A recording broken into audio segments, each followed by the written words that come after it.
What is up, guys? It is the Muddy Puddle Squad here, and today I'm going to be showing you guys my, I don't know why I keep slapping the table, but I'm going to be showing you guys an updated collection of my PS1 games.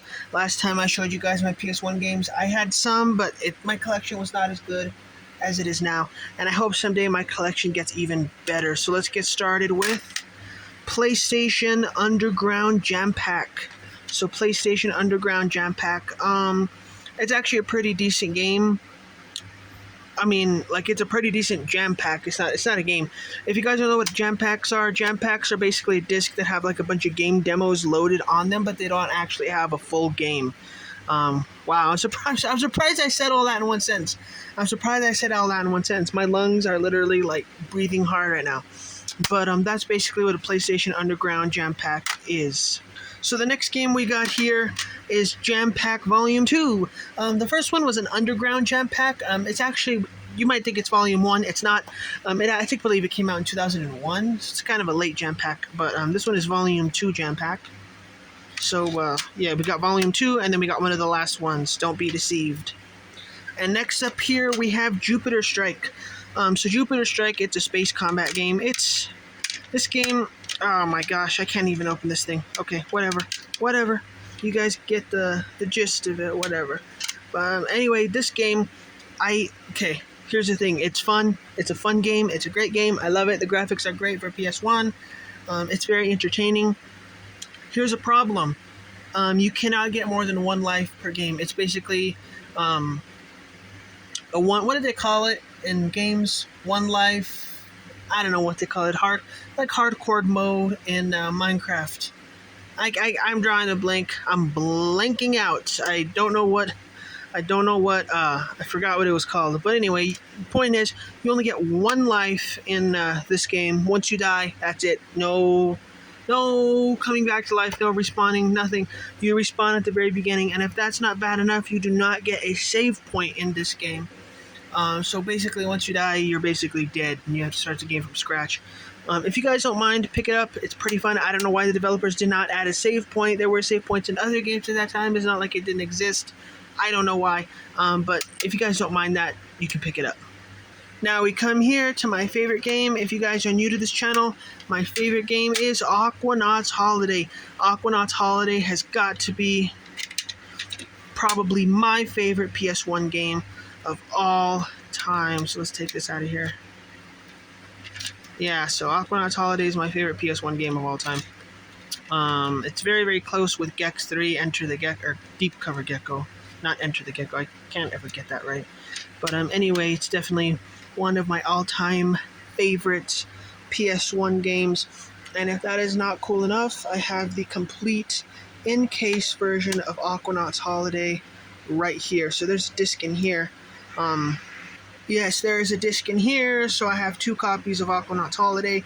One is basically like new. This one has cosmetically flawed damage, but that's all Aquanauts Holiday you guys are going to be seeing today. Okay, maybe not. I forgot to point this out. Aquanauts Holiday actually has a very, very unique design on it. As you can see right there, like, the font is very, very unique. It's very different in other PS1 games. Just thought I'd share that little fact with you. But getting back to my PS1 collection. Alright, so my next game is Moto. Now, this is a green reproduction case. If you guys don't know, there's actually two different kinds of labels. You may have seen it with Aquanauts Holiday. So Aquanauts Holiday is the real deal, but this is a green reproduction disc and case. The disc plays fine. It's basically the same exact game. It's just this is a reproduction, which means it's not as expensive as the actual real original copy. But Moto is pretty fun. It's a motorcycle game, which basically allows you to, like, race motorcycles and stuff. I kind of liked it. It's really hard, but it was still decently fun. Yeah. What I like the most about this game is you can actually, like, pick your team.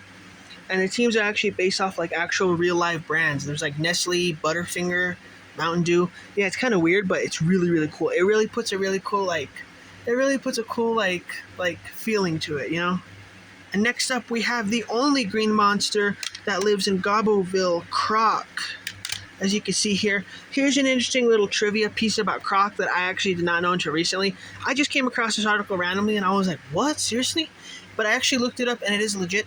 So Sony, you know how like Sony owns PlayStation and Nintendo owns Nintendo consoles, which basically release Mario games. They wanted to make, so PlayStation wanted to make their own Yoshi game, but of course, Nintendo. Did I say that right? PlayStation wanted to make their own Yoshi game, but Nintendo did not give Sony the rights. So PlayStation actually came up with like an alternate universe Yoshi, which basically is Croc.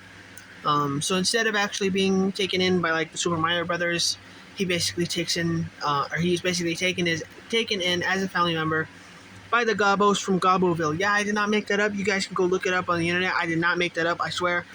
Yeah, I know it's weird. When I first read that, I thought it was like, is this real? But it is. Again, reproduction case. Yeah, reproduction case. This game is actually pretty fun until you get further along into it. The level design is just not compatible with PS1 controllers. And what I mean by that is the controllers are just absolutely terrible. I would not recommend this game just for that reason alone.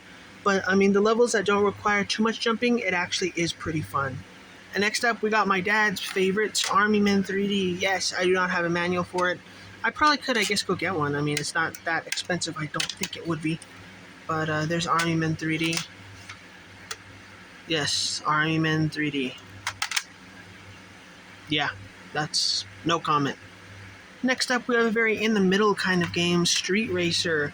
So Street Racer, imagine if you try to combine a racing game with Street Fighter, and you'd basically get Street Racer. You get to choose between 8 different characters, and you could basically like shoot like cannons and like stuff at each other. It's actually kind of fun, but it kind of the fun doesn't last that long. I mean, once you play it, it's like you're not gonna play it for a very long time. I mean, it's a decent game to add to your collection, but it's not a necessity. And my last game from the first stack, we still got 2 more stacks.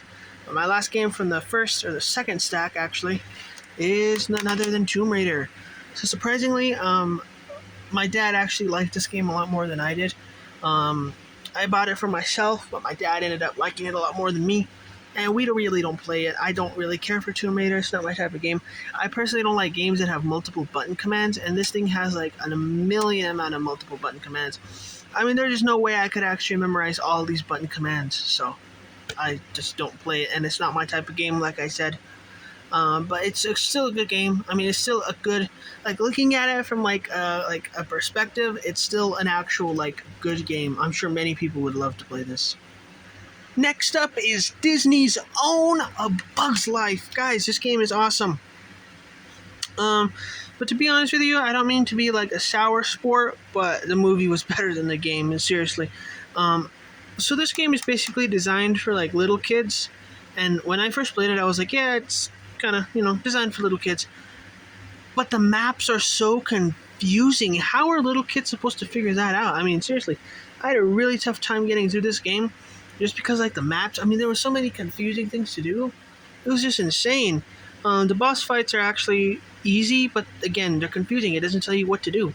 Maybe the manual will help. I didn't read the manual, but maybe that'll help. I don't know. You can go read it. Or maybe I should read it. I don't know. But anyway, another thing that I didn't really care for about this game is, so basically the game has, like, this weird feature where, like, it auto-saves every time that you either get a life or lose a life.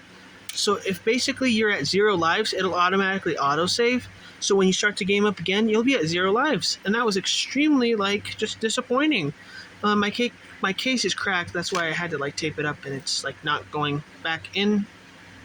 That's the thing with jewel cases. They're pretty fragile. But it's an okay game. 6 out of 10.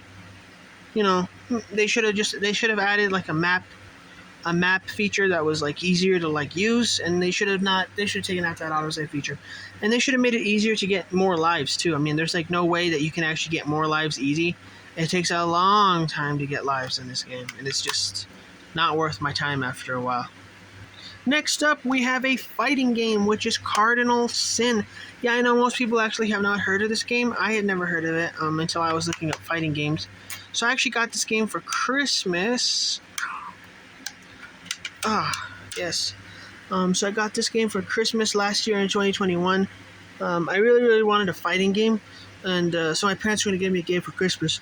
And I had narrowed it down between this and I think the other one was called Soul Blade.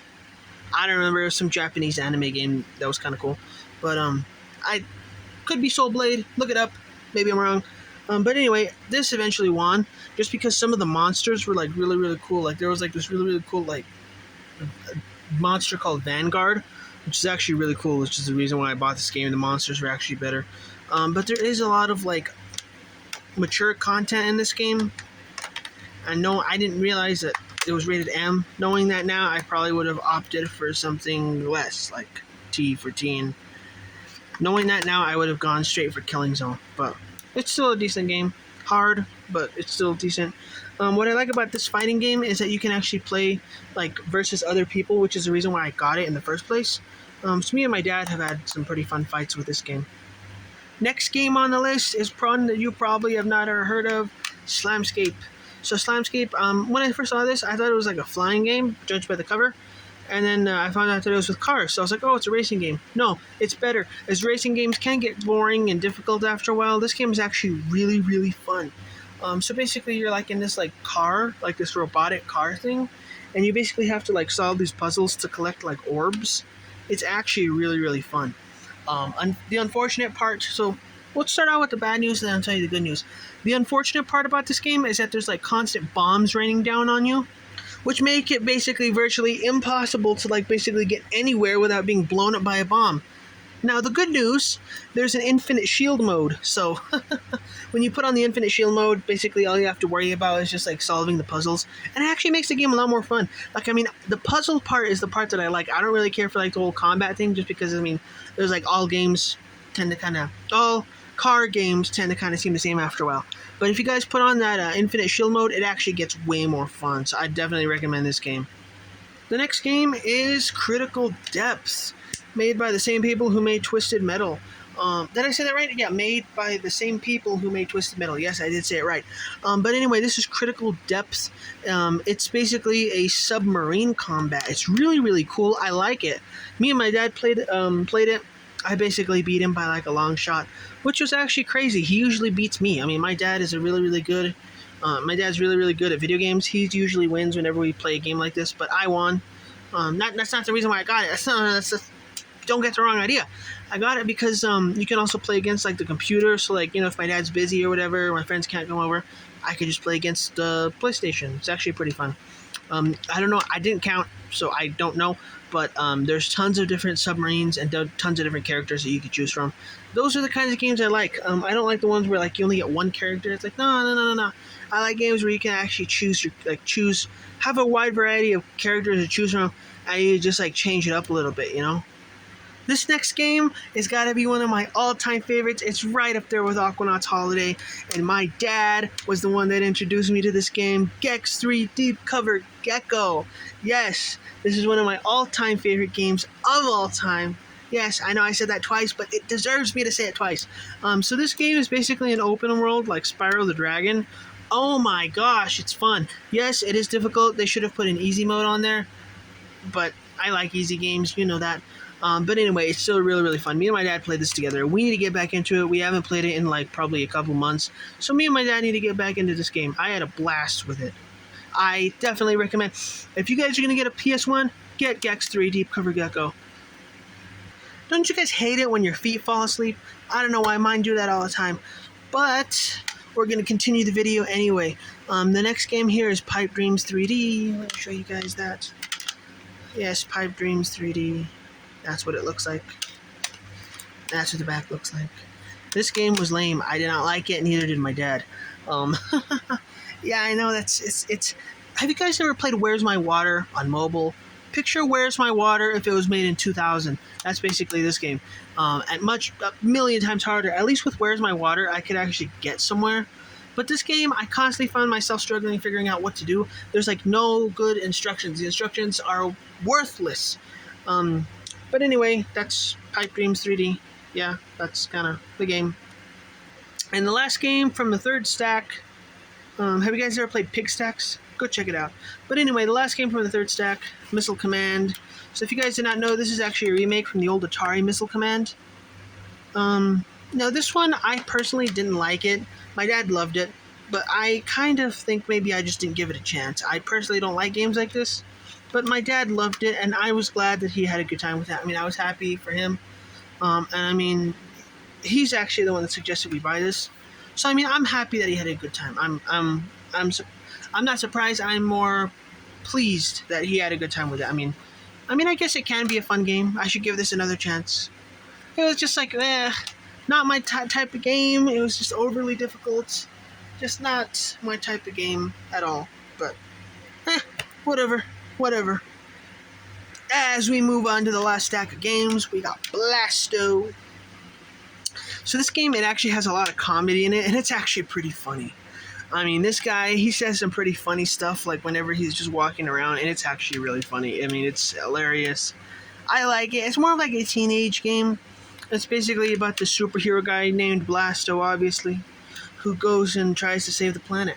Me and my dad had some pretty fun times with this game. Never got past level 2, but I mean, we have a ton of games that we play, so it's not like we played it for like a long time. We probably played it for less than 3 hours, or less than 5 hours. Like, more accurate, I don't know. I didn't time us. And now we're moving on to the next game, which is Rascal. Guys, talk about a lame PS1 game. This is it. Yeah, this is probably the lamest game that I have. Yeah, I know I didn't care for Pipe Dreams 3D or Rascal. I didn't care for Rascal, but I didn't care for Pipe Dreams 3D and Missile Command. I'm tired, okay? I woke up really early this morning. Yeah, but anyway, don't buy this game. You're just a waste of your money. It's a waste of your money. It's a 3D platformer which has a really, really dumb storyline. Controls are awful, camera's awful, instructions are basically worthless, and it basically doesn't tell you anything. You won't have fun with this game. You just won't, so don't even think about it. Next up is one that we still got to play with a family, Scrabble. Guys, I love Scrabble. I am a crazy for Scrabble. Yeah, Scrabble is really, really fun. I play it on my phone all the time. And when I saw this, I was at the store. When I saw this game at the store, I was like, you know what? I gotta get it. It was cheap, and it turned out to be a great game. Me and my dad played a little bit, but we had to actually go somewhere that day, and we haven't played it since. But anyway, yeah, I just bought this game. I just bought this game like a week ago, so I need to start playing it more. Scrabble. Definitely recommend it. Here we got Monopoly. Monopoly is another one of my absolute favorite games. This is really, really fun. I hate losing at it, though. I really hate losing at Monopoly. I don't know why. Like, I don't mind losing at other games, but if it's Monopoly, I don't know. I don't know. It's weird. It's weird. It's something I need to get over. It's something I need to work through. But anyway, there's Monopoly, another game that I would definitely recommend. It's actually very cheap, and I would definitely recommend getting Monopoly. Alright, as we come to the last two games, I unintentionally saved the best for last. Well, maybe not the best, but the top. Crash Bandicoot's at the very top, in the top 5. So we got Crash 2, Cortex Strikes Back, and Crash 3, Warped. Yeah, it's Cortex Strikes Back, not Empire. Hopefully, if you got that joke, comment down below. But anyway, we don't have the original Crash Bandicoot. Don't know what happened to the disc. But these two games are actually really, really fun. I don't care for the underwater levels. I do not like underwater levels, not just Crash Bandicoot, but Mario as well, and any other games that have underwater levels. I don't know why, I just don't care for underwater levels. But anyway, I definitely recommend these games. I just have these in a random order, and I always like to keep Crash at the very, very front of my stack of games, because that's what I play the most. But yeah, it just happened, just coincidence, didn't even think about it, just happened to be there. But anyway, thanks guys for checking out my PlayStation 1 collection updated. I know it's been a while since I updated this collection. I hope you guys liked it. I hope you guys come back for more. Later.